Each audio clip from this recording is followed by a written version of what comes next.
Everyone, कैसे हो? ठीक हो? तो आज हम लोग Coulomb's law in vector form बात करने वाले हैं। और अभी वाला जो वीडियो है ये बोर्ड पॉइंट ऑफ व्यू से काफी इम्पोर्टेंट होगा, क्योंकि बोर्ड में आ जाता है कि आप इसको प्रूव कीजिए या इसका क्वेश्चन आता है। ठीक है, न्यूमेरिकल नहीं, डायरेक्ट हम जितना बताएंगे उतना आता है। और अब तक आप लोग ना देखो सब जगह वही रहता है। सबसे पहला बात, आप कूलम्ब्स लॉ पढ़ चुके हो। अब बात है वेक्टर फॉर्म का। ठीक है, वेक्टर फॉर्म का मतलब ये होता है, वेक्टर मीन्स की स्पेसिफाइड डायरेक्शन। ठीक है, देखो तो फोर्स तो लगता है, बट जो फोर्स होता है ना इसका स्पेसिफाइड डायरेक्शन नहीं होता कि किस डायरेक्शन में फोर्स लग रहा है, हमको पता नहीं होता। तो वेक्टर फॉर्म का बात बस इसलिए करते हैं क्योंकि हमको स्पेसिफाइड डायरेक्शन का जरूरत हो। और जब आप लोग वेक्टर फॉर्म क्लास में पढ़ते हो सब कुछ तो सेम रहता है, बट सर लोग क्या करते हैं कि ऐसे बना के बता दिए तो एक्चुअल मीनिंग समझ में नहीं आता कि सर कहना क्या चाह रहे हैं। ठीक है, तो हम ना देखो मेरे टॉपिक का नाम तो Coulomb's law in vector form है, बना भी हुआ है एक्स वाई और जेड एक्सिस, लेकिन हम वेक्टर लेकर के आए हैं साथ में। आपको हम वेक्टर पहले दिखलाते हैं। देखिए ये है हमारा वेक्टर। वेक्टर करने का क्या मतलब हुआ कि ये है हमारा एक्स एक्सिस, ये वाला वाई एक्सिस और ये वाला जेड एक्सिस। आप देखिए ऐसे देख सकते हैं, X axis, Y axis, Z axis. हम क्या करते हैं, इस दोनों एक्सिस के बीच में, किसी भी एक्सिस के बीच में आप ले सकते हो, मीन्स की 2 डायमेंशनल में। ठीक है, जैसे एक्स एक्सिस, वाई एक्सिस, इसी तरीके से एक्स जेड, वाई जेड, इस तीनों में से किसी एक्सिस में जब फोर्स का हमको स्पेसिफाइड डायरेक्शन चाहिए होता है तो 2 पॉइंट चार्ज ले लेते हैं।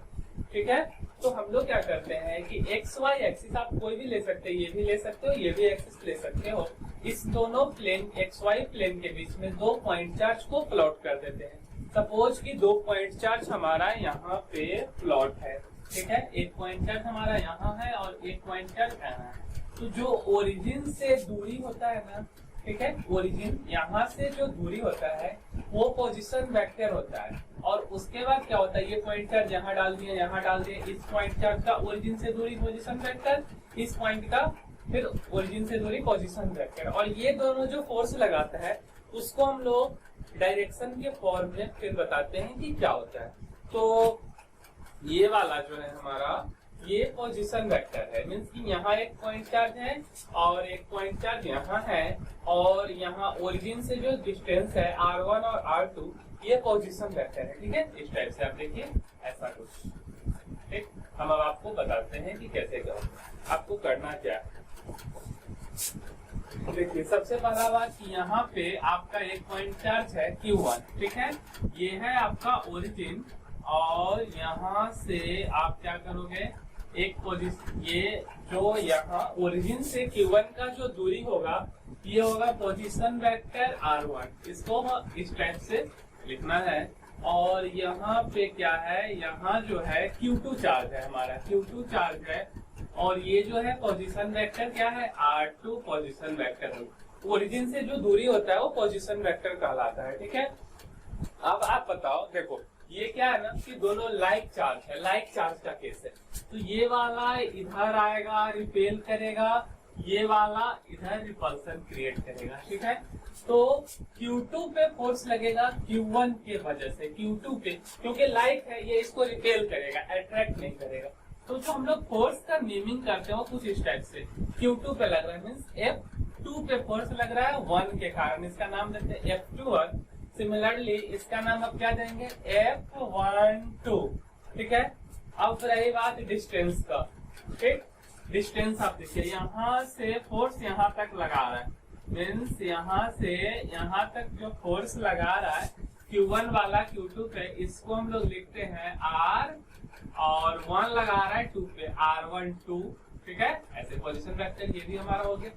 फिर उसी तरीके से Q2 लगाता है 1 पे, इसके लिए जो हम लोग फोर्स का नेमिंग करेंगे वो होगा इस टाइप से, ये यहीं पे रहेगा Q2 से Q1 पे, तो ये फोर्स लगेगा R2 से 1 पे, तो R21 पोजीशन वेक्टर। ठीक है, इसी को लिखना है, कुछ करना रहता नहीं है।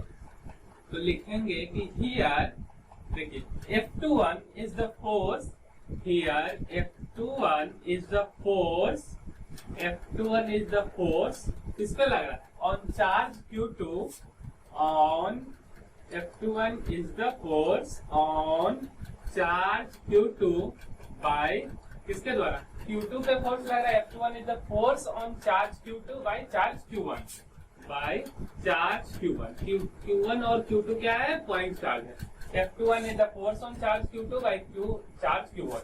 देन यहां से कूलम्ब्स लॉ आपको क्या बोलता है? आपको पता होगा। Then according to Coulomb's law,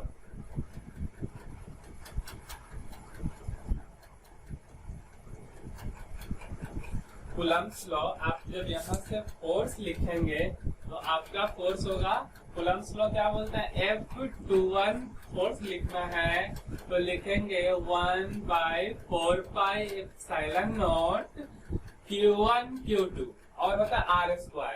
अब देखिए F21 पे फोर्स लग रहा है, इसके कारण मीन्स R12, Q1 से Q2 का दूरी हो गया R12, इसका स्क्वायर कीजिए R12 और ये हो गया हमारा पोजीशन वेक्टर है, इसका स्क्वायर, ठीक है, इनटू। अब हमको डायरेक्शन किधर लग रहा है? नीचे की तरफ, मीन्स यहाँ से इधर हम लोग डायरेक्शन देते हैं R12, ठीक है। इसको इक्वेशन 1 नाम दीजिए, ठीक। सिमिलरली क्या होगा? F21 सिमिलरली F12 पे, तो आप लिखेंगे similarly F12 is the force, F12 is the force on किसका लग रहा है? Charge Q1। F12 is the force on charge Q1, ठीक है। Q1 पे लग रहा है किसके द्वारा? By charge Q2। F12 is the force on charge Q1 by charge Q2, ठीक है।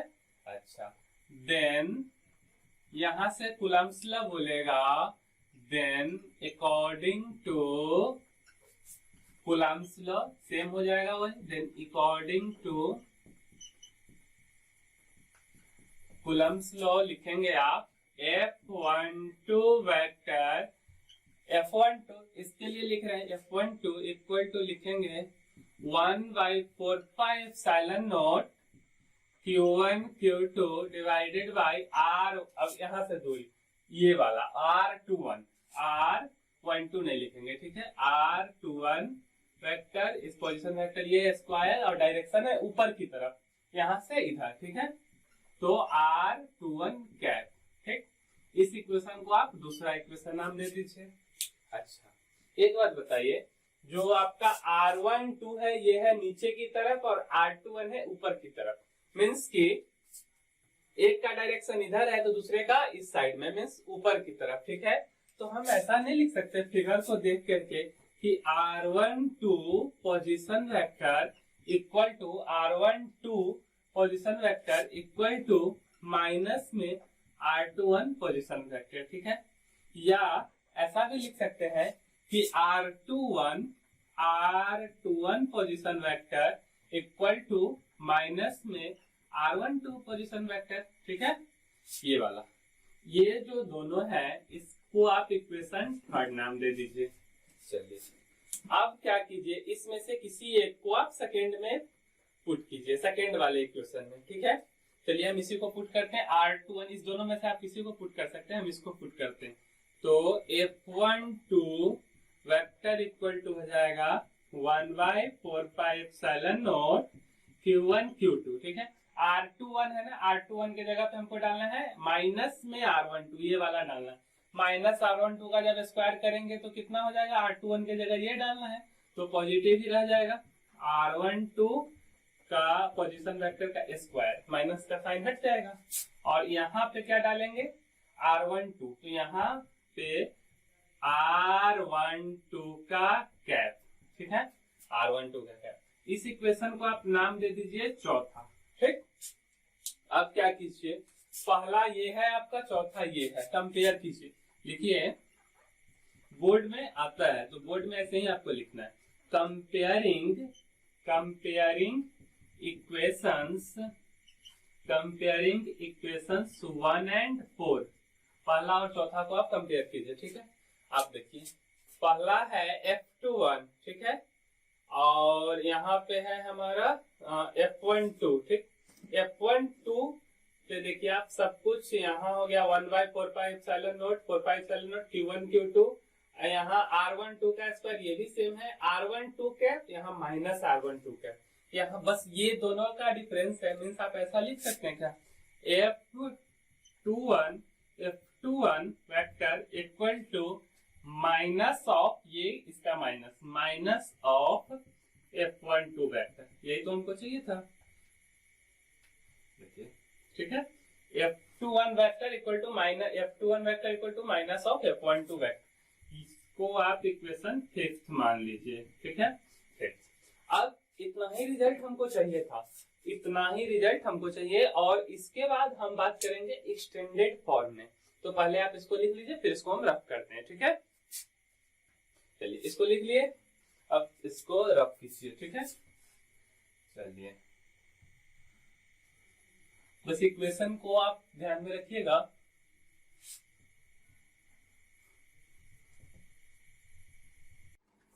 आप एक स्टेटमेंट लिख लीजिए, हमारा जो था F12 वेक्टर इक्वल टू था माइनस ऑफ F21 वेक्टर, यही था ना।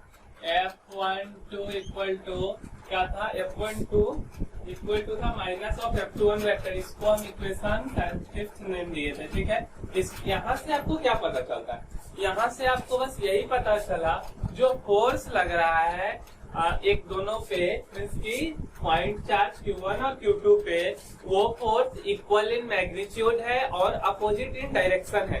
तो जब बोर्ड में आया तो आपको लिखना होगा फोर्स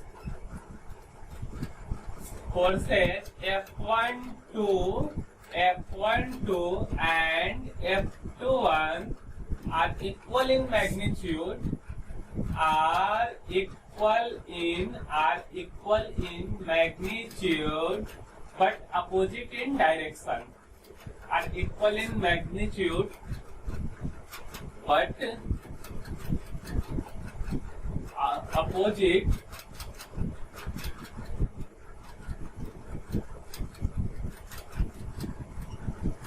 देखिए फोर्सेज जो हो गया आपका F12 और F21 are equal in magnitude और अपोजिट इन डायरेक्शन। या आप ये भी लिख सकते हैं कि force exerted by each one of the charges are equal in magnitude but opposite in direction. आप अपने भाषा में कुछ भी लिखो।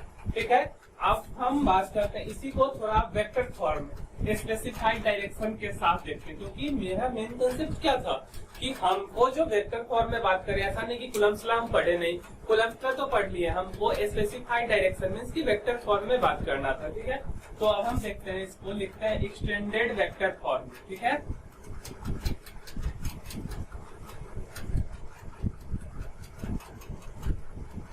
Extended vector form. ठीक है, एक्सटेंडेड वेक्टर फॉर्म क्या है, जैसे अगर आपको रहे R12 के कैप, ठीक है, इसको R12 हमारा ये है, इसका हमको डायरेक्शन चाहिए, तो हम लोग लिखते हैं R12 position vector divided by magnitude of R12। इसको लिखते हैं R12 कैप इक्वल टू होता है R12 का पोजीशन वेक्टर और मैग्नीट्यूड ऑफ R12। ठीक है, इस इक्वेशन को आप क्या कीजिए, 6 इक्वेशन नाम दे दीजिए।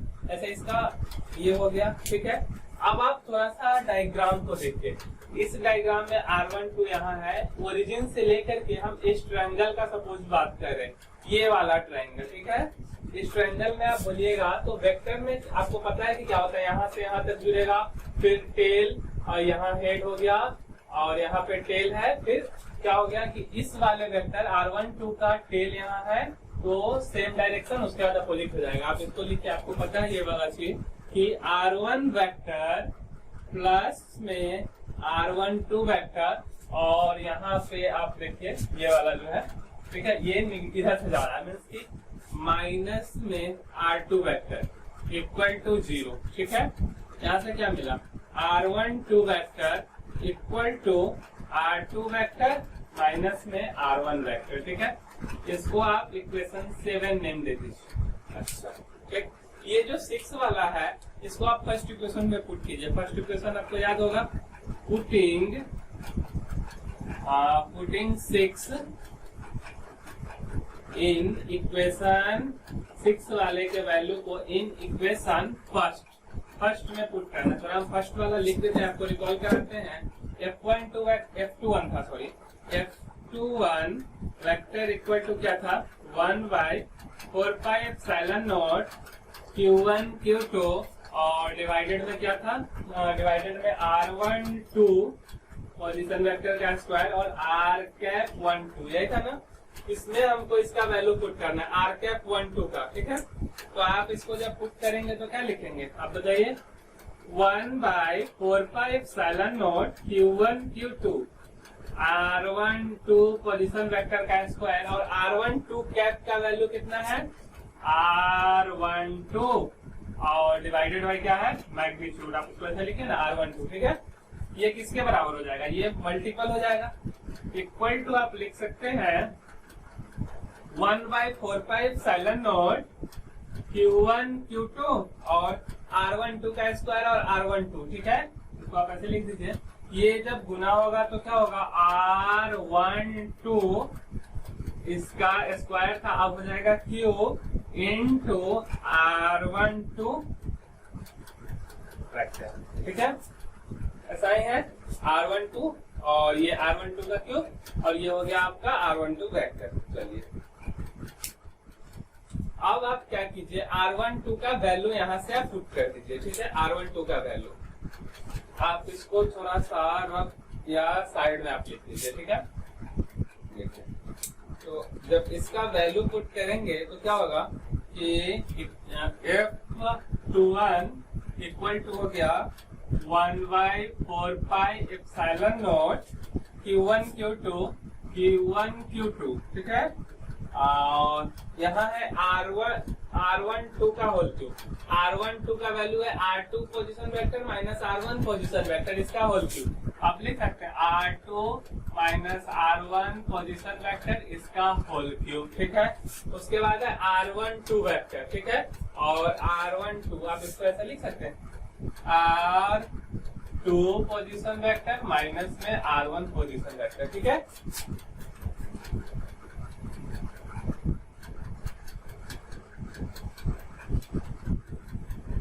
तो ये वाला जो वैल्यू हुआ आपका F21 equal to 1/4πε0 Q1 Q2 R2 minus R1 vector का होल क्यूब और R2 माइनस R1, यही तो हमको चाहिए था, ठीक है। ये एक्सटेंडेड फॉर्म में हो गया।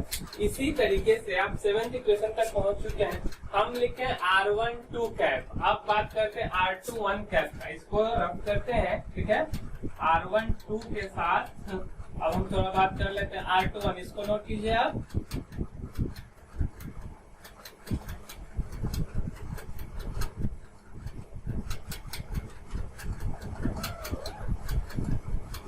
R21 कैप, ठीक है। R21 कैप को क्या लिखेंगे, R21 पोजीशन वेक्टर और मैग्नीट्यूड में R21, ठीक है। अच्छा, ये आप लिख दिए। थोड़ा सा इक्वेशन सेकेंड आप रिकॉल कीजिए। इक्वेशन सेकेंड F12 था ना, F12 इक्वल टू क्या था, 1/4πε0 Q1 Q2 और Q1 Q2 F12 मीन्स की R21, ठीक है। इसका होल स्क्वायर इंटू R21 का कैप था। ये वाला था हमारा सेकेंड इक्वेशन, ठीक। अच्छा, ये जो R21 है, R21 ये वाला, इसका वैल्यू थोड़ा आप डायग्राम से देखिए। R21 मीन्स की यहाँ से यहाँ तक का हमको वैल्यू चाहिए, इसको आप ऐड कीजिए। अब हम इस साइड ओरिजिन से ऐसे लेते हैं, मीन्स की R2 वेक्टर फिर इसको ऐड करेंगे।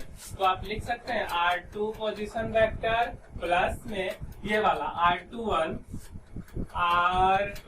पोजीशन वेक्टर और इधर मीन्स इस साइड अपोजिट साइड आ रहे हैं माइनस में R1 position vector equal to 0 और R21 position vector equal to क्या लिख सकते हैं, R1 पोजीशन वेक्टर माइनस के R2 पोजीशन वेक्टर, ठीक है। ये वाला जो इक्वेशन है, इस इक्वेशन को आप 8वां नाम दे दीजिए, ठीक। अच्छा, अब हम इसका वैल्यू R21 का वैल्यू सेकेंड में पुट करते हैं। Putting the value of R21 लिखिए, putting the value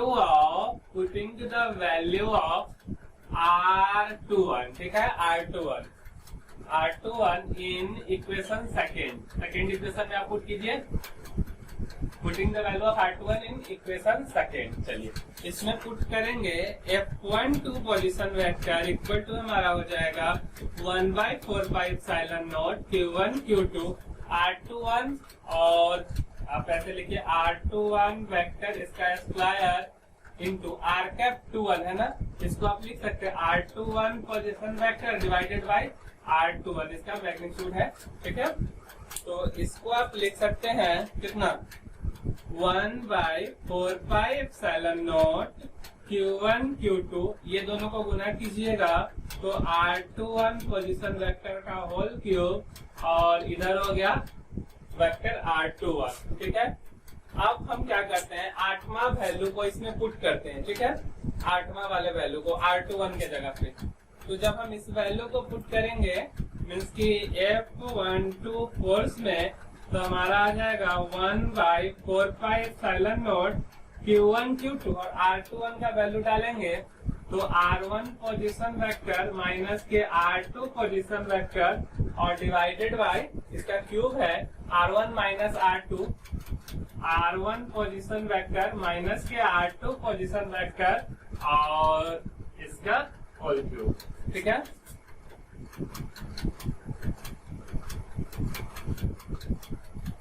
F12 equal to 1/4πε0 हमारा हो गया Q1 Q2 R1 position vector minus में R2 position vector divided by R1 vector minus R2 vector का होल क्यूब। ठीक है, ये हम वैल्यू डाल दिए R21 का। अच्छा, ये ही था एक्सटेंडेड वेक्टर फॉर्म। ठीक है, और हमारा मीन्स ये कंसेप्ट था एक्स वाई जेड प्लेन, ऐसा क्यों किए, बस स्पेसिफाइड डायरेक्शन के लिए। स्पेसिफाइड डायरेक्शन के साथ में एक्सटेंडेड वेक्टर फॉर्म में मेरा F12 और F21 दोनों फोर्स मिल गया। ठीक है, तो ये था, ऐसा आपको सब जगह नहीं मिलेगा। तो प्लीज वीडियो को देखिए, लाइक कीजिए, शेयर कीजिए, सब्सक्राइब कीजिए, अच्छा लगे तो कमेंट कीजिए। ठीक है, थैंक यू, बाय बाय।